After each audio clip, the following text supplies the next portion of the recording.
Auzubillah. Different ways are practiced in Jamaat Ahmediyya.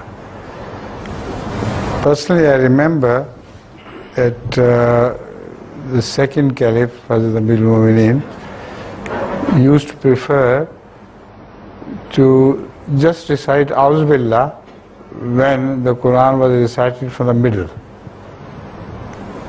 because ta'awuz is a must for whenever you read the Quran, you must do ta'awuz. And Bismillah is written in the beginning, so it was not recited because it was not there.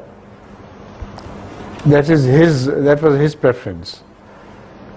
The second is that to say ta'awuz as well as Bismillah ar-Rahman ar-Rahim. Personally, I do this because for saying Bismillah there is another reason. Not that it is written there, because Auzubillah sallallahu alaihi wasallam did everything. Whatever he did, he said it began with Bismillah. So I do this because of that.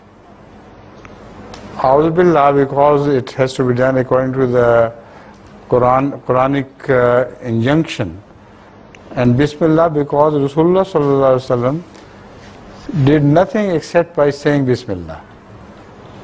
So I do not mean that Bismillah is written here like in the beginning of the surah. It is because of this. And what was the third possibility you mentioned? كانت غير إمكانية ألف فقط.